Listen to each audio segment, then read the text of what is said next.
90.0 megahertz पर आप सुन रहे हैं रेडियो ऋषिकेश, जो आपकी अपनी आवाज़ है।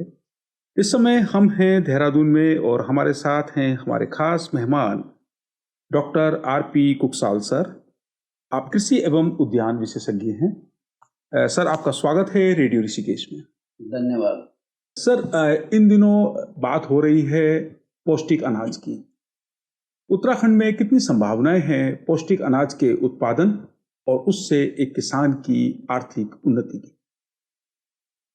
पौष्टिक अनाज का जो शब्द है अपने देश में, ये 2018 में माननीय प्रधानमंत्री जी ने जो मोटे अनाज थे उनको पौष्टिक आहार का एक दर्जा दिया गया। तो मोटे अनाज की जब हम चर्चा करते हैं तो मोटे अनाज के माने हैं ज्वार हो गया, बाजरा हो गया, आपका मंडवा हो गया, आपका झुंगरा हो गया, ये कणकी हो गई, और आपकी जो है चीना हो गई, और पहाड़ में जैसे चौलाई हुई, दायरे में आते हैं। और जैसे कि मैंने पहले बताया कि मोटे अनाज में ज्वार, बाजरा, झंगोरा, मंडवा, आपके कणकी, कुटकी और चौलाई, ये सारे आते हैं। तो उसमें पाया गया कि ये तो एकदम इनके चमत्कारी गुण हैं। इनमें इनकी विशेषता क्या है? एक तो ये कम उपजाऊ वाली भूमि में हो जाते हैं। दूसरा, इनको पानी की बहुत कम आवश्यकता पड़ती है। तीसरा, इसमें कीट व्याधि का प्रकोप नहीं लग पाता, और इनका रख रखाव जो है काफ़ी सरलता से हो जाता है कि एक बार आपने बोना है और उसके बाद आप एक या दो बार निराई करनी पड़ी, बाकी इसको कोई इस तरह से अनावश्यक उसमें ज़्यादा उसके मतलब खेती के जो कार्य हैं वो कम कम से कम उसमें हो जाते हैं। तो कहने का मतलब ये है कि किसान जितनी लागत लगाता है उसमें, उससे उसको अच्छा मुनाफा इन अनाजों से पैदा हो जाता है। इसके अलावा सबसे जो बड़ी बात ये है कि जितने भी ये मोटे अनाज हैं ये बहुत ही पोषक है, और इसी को मद्देनजर रखते हुए भारत सरकार ने 2018 में इनको पोषक अनाज का दर्जा दिया है। अब क्योंकि जब पोषक दर्जा का अनाज दिया गया तो ये सूचीबद्ध हो गए, मतलब सरकारी योजनाओं में इनको लाभ मिलेगा किसानों को। तो इससे जो है इनके उत्पादन को बढ़ावा मिलेगा। इसके अलावा जो है इनके जो पोषक तत्वों की जब हम बात करते हैं, तो जैसे आपने मंडवा देखा होगा, यहाँ पे उसको रागी कहते हैं, और वैसे मंडवा हुआ लोकल, उसमें कोदो भी कहीं कहते हैं, कोदा भी कहीं कहते हैं। तो आपने कई न्यूज़पेपर्स में कई चैनल चलाते हैं तो उसमें एक प्राकृतिक कैल्शियम होता है, क्योंकि वैसे हम कैल्शियम टेबलेट खाते हैं, वो उतने लाभकारी नहीं होते जितना कि प्राकृतिक कैल्शियम होगा। तो सबसे रिच जो है, सबसे अधिक प्राकृतिक कैल्शियम जो है वो मंडवे में मिलता है।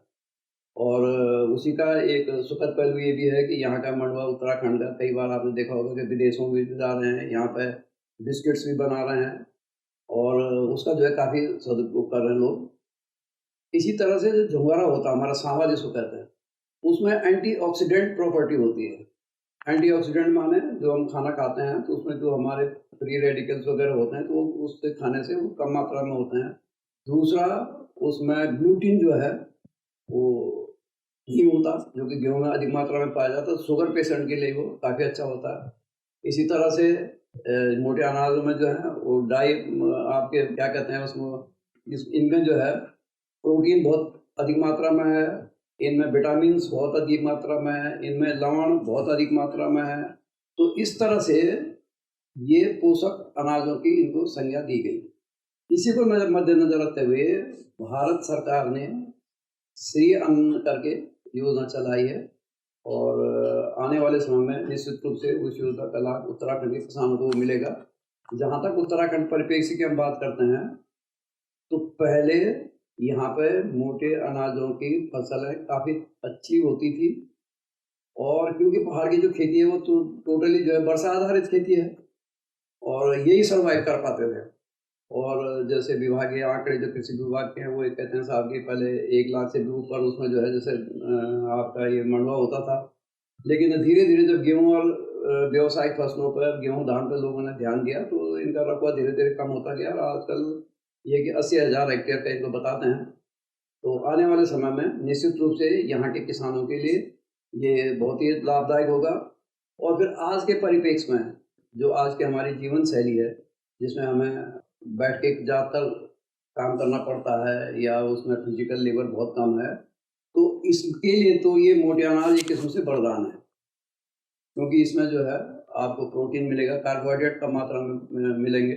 तो इसलिए जो है आज की जो जीवन शैली हमारी है, इसमें इनका जो है अधिक से अधिक प्रयोग इनको किया जाना चाहिए।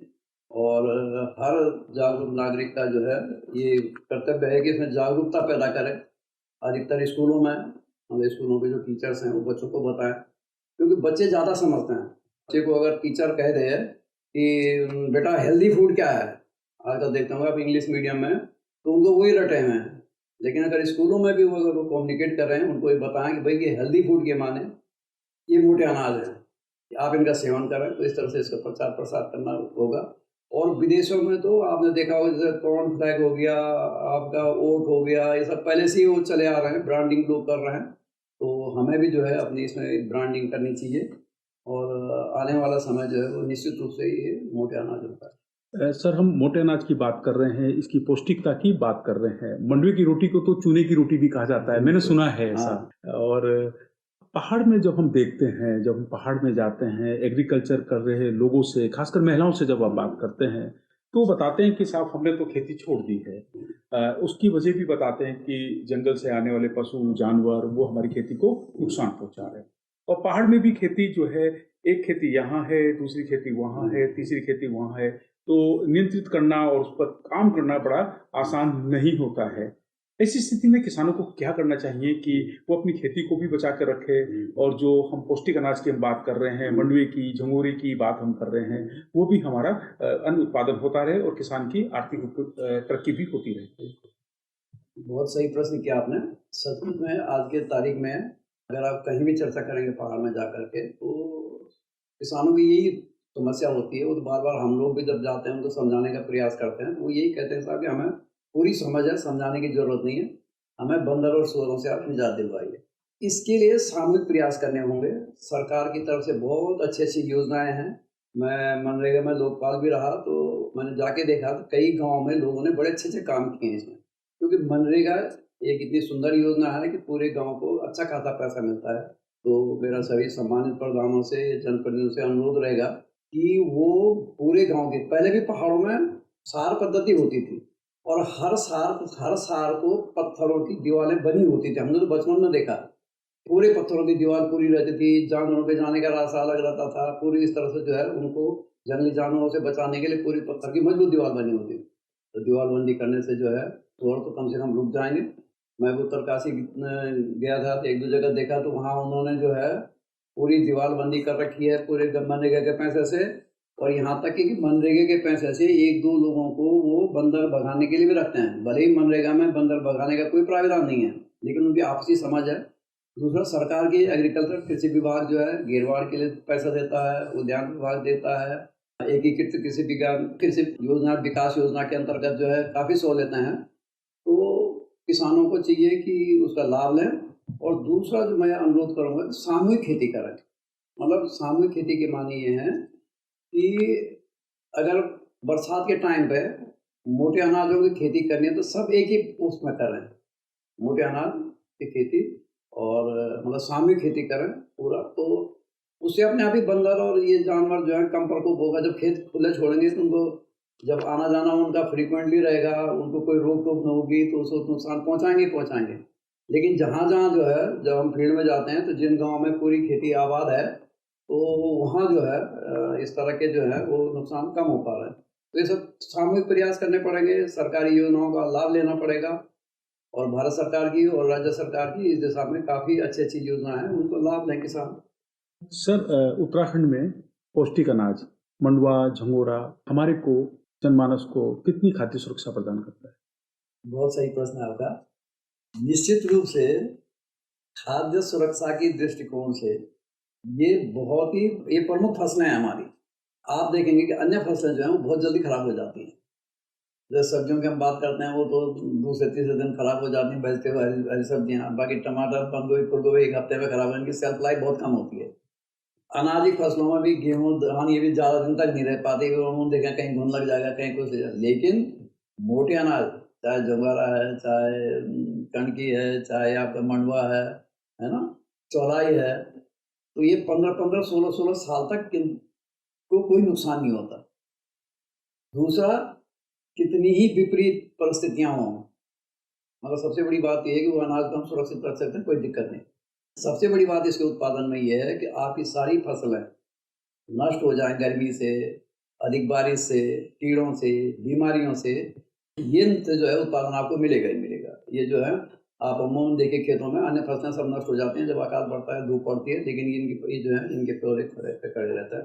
तो ये बहुत बड़ा वरदान है और हमें पुनः जो है ये मोटे अनाजों की तरफ ध्यान देना चाहिए, जिससे कि हमारा, हमारे बच्चों का, हमारा समाज का स्वास्थ्य जो है सबका अच्छा रहे। एक तो होता है सर कि आपके खाना बनाना है, पौष्टिक अनाज से खाना बनाना है, मंडवे की रोटी बनती है। एक होता है व्यावसायिक उत्पादन। कौन सा व्यावसायिक उत्पादन हम कर सकते हैं जिससे किसान की आर्थिक तरक्की भी हो और ऐसा भी हो सकता है कि किसान खुद से उसका उत्पादन करे? क्या ये व्यवस्था हो सकती है? इस पर कुछ मार्गदर्शन कीजिएगा। निश्चित रूप से। देखो, आजकल ज़माना मार्केटिंग का है ना? बाहर के विदेशों का जो है कॉर्नफ्लेक्स घर-घर है पहुँचा हुआ, या आपका ओट्स जो है वो घर-घर है, ये सब मोटे अनाज ही तो हैं। तो ये सारा जो है ये मार्केटिंग पे, ब्रांडिंग पे, इसके प्रचार-प्रसार पे निर्भर करता है। और जबकि ये यूनिवर्सल ट्रुथ है कि मोटे अनाज बहुत पौष्टिक हैं, हम ज़्यादा से ज़्यादा इसका प्रचार-प्रसार करें। आपके स्टार्टअप जो हैं पे आजकल भारत सरकार जो है वो युवा आ रहा है आगे, तो अगर वो इस दिशा में काम करें और इसके भी इसी तरह के प्रोडक्ट्स बनाएं, मतलब जिस तरह से आपका ये कॉर्नफ्लेक्स का है या और भी अन्य कई कई हैं आजकल मोटे अनाज के, तो इस तरह से लोग प्रयास कर भी रहे हैं। जैसे बिस्कुट का आपने देखा होगा वो बना रहे हैं। बाकी इस तरह से जो है अन्य प्रयास हमें इसमें करने होंगे इस दिशा में, क्योंकि करने के लिए बहुत कुछ है और संभावनाएं पूरी हैं। सर, अभी हम पौष्टिक अनाज की बात कर रहे हैं, मंडवे की बात कर रहे हैं, झंगोरे की बात कर रहे हैं, तो इनसे हम और भी क्या गतिविधियां कर सकते हैं? और भी अन्य तरह के कौन से उत्पादन तैयार कर सकते हैं जिससे हम अपनी आर्थिक गतिविधि को और अपनी आर्थिक स्थिति में सुधार ला सकें? बिल्कुल, इसमें अभी भारत सरकार के कई इंस्टीट्यूट हैं इस तरह से जो इस दिशा में काम कर रहे हैं। हैदराबाद में ही अभी इसका मोटे अनाज पर रिसर्च सेंटर बनाया गया था और उसमें प्रोसेसिंग यूनिट्स, प्रोसेसिंग के बारे में भी जानकारी हैं। तो ज़्यादा से ज़्यादा लोगों को यहाँ के एक्सपर्टीज़, उनकी ओपिनियन लेनी चाहिए, उनका स्किल डेवलपमेंट होना चाहिए और उससे जब वो सीखेंगे तो निश्चित रूप से यहाँ पर भी उसको लागू कर सकते हैं। और ऐसे कई इंस्टीट्यूट अब धीरे-धीरे विकसित हो रहे हैं और भारत सरकार का पूरा फोकस है। और आपने देखा होगा कि अब 2023 को मिलेट्स ईयर जो है इन्होंने घोषित किया है। वो इसीलिए किया है कि इसका ज़्यादा से ज़्यादा प्रचार-प्रसार हो और लोग इसका सदुपयोग करें, इसका अपने उपयोग में लाएँ।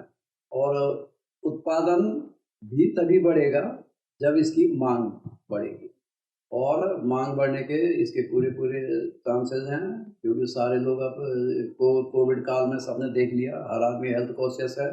और उस टाइम पे भी आपने देखा होगा कि लोगों का ध्यान अपना इम्यूनिटी पे ज़्यादा गया। किसी ने कहा कि हल्दी खाओ, किसी ने कहा कि अदरक का प्रयोग करो, किसी ने कहा मोटे अनाज लो। तो ये जो हमारे पारंपरिक फूड हैं, ये जो हमारे पारंपरिक अनाज हैं, जिनको कि हम भूल जैसे गए थे इस भौतिक युग में, उनकी तरफ हमारा ध्यान जा रहा है, तो ये अच्छा संकेत है। और क्योंकि हम लोग तो पहले से ही इसके उगाने के आदी हैं, लोगों को, महिलाओं को सबको पता है कि कैसे किसको उगाना है। लेकिन जो आपने प्रश्न किया कि इसके जो बाय प्रोडक्ट बनेंगे, इसका प्रोसेसिंग यूनिट लगेंगी, तो उससे जो है इसको हम विदेशों में भेज सकते हैं और इसकी जो है मांग बढ़ने से ही फिर किसान इसको रकबा भी धीरे-धीरे बढ़ेगा। नहीं सर, एक सवाल, मोटे अनाज जिसको हम पौष्टिक अनाज भी कहते हैं, हमारी इकोनॉमी को बेहतर से बेहतर बनाने में कितना बड़ा योगदान देता है? देखिए, आज के परिप्रेक्ष्य में मोटे अनाज जो हैं, किसानों की आर्थिक समृद्धि तो बढ़ाएगा ही बढ़ेगा, क्योंकि किसानों की जो उपज में लागत कम लगेगी, तो निश्चित रूप से उनको जो उत्पादन जो भी होगा, उनको लाभ ज़्यादा। दूसरा जो पहलू है, उसमें सारे मिनरल्स हैं, सारे प्रोटीन्स हैं, उसमें विटामिन्स हैं, फाइबर है, मतलब कि डिटॉक्स करने में हेल्प करता है, एंटीऑक्सीडेंट हैं, मतलब सारे गुण जो कि एक अच्छे स्वास्थ्य के लिए चाहिए, तो लोगों का ध्यान निश्चित रूप से इस पे जाएगा। तो जब उसकी मांग बढ़ेगी तो सचमुच में इसका उत्पादन बढ़ेगा, उनको लागत का अच्छा मूल्य मिलेगा। इसके अलावा इंडस्ट्री के दृष्टिकोण से भी ये बहुत इम्पोर्टेंट है, एक अपने आप में नया ब्रांड बनेगा। और क्योंकि यहाँ पर मोटे अनाज उत्पादन की विशेष रूप से पर्वतीय क्षेत्रों में बहुत ही संभावना है, अपार संभावना है और सरकार को इस दिशा में जितनी भी योजनाएं भारत सरकार की उनका लाभ लेते हुए किसानों को प्रेरित करना होगा, उपभोक्ताओं को ज़्यादा प्रेरित करना होगा, उनके बच्चों को जो है उनको प्रेरित करना होगा। तो ये सबका एक सामूहिक प्रयास होगा। तो निश्चित रूप से ये मोटा अनाज जो है ये आज के युग में, आज के समय में एक वरदान है और आने वाला भविष्य जो है वो मोटे अनाज का ही होगा। 90.0 मेगाहर्ट्ज पर आप सुन रहे हैं रेडियो ऋषिकेश, जो आपकी अपनी आवाज है। और इस समय मुलाकात कर रहे हैं डॉक्टर आरपी कुकसाल सर से। आप उद्यान एवं कृषि विशेषज्ञ हैं। सर ने कहा है कि जो पौष्टिक अनाज है ये एक खाद्य पदार्थ ही नहीं है, एक औषधि की तरह भी कार्य करता है, क्योंकि इसमें इसकी जो पौष्टिकता है वो बहुत नायाब है। और सरकार भी चाहती है कि पौष्टिक अनाजों को ज़्यादा से ज़्यादा लोगों तक पहुंचाया जाए और ज़्यादा से ज़्यादा लोग इसका कंजप्शन करें, ज़्यादा से ज़्यादा लोग इसको खाएं, सेवन करें। सर ने हमें बताया है कि पौष्टिक अनाज एक किसान की ही आर्थिक तरक्की में सहायक नहीं है, ये देश की आर्थिक तरक्की में भी सहायक है। सर, हमसे बात करने के लिए आपका बहुत बहुत आभार, बहुत बहुत धन्यवाद। धन्यवाद माना जी, धन्यवाद। 90.0 मेगाहर्ट्ज पर आप सुन रहे हैं रेडियो ऋषिकेश, जो आपकी अपनी आवाज है। इस कार्यक्रम के संबंध में यदि आप कोई सुझाव देना चाहते हैं तो आप हमें व्हाट्सएप कर सकते हैं। हमारा व्हाट्सएप नंबर है 9411392967। मैं रिपीट कर रहा हूँ, 9411392967।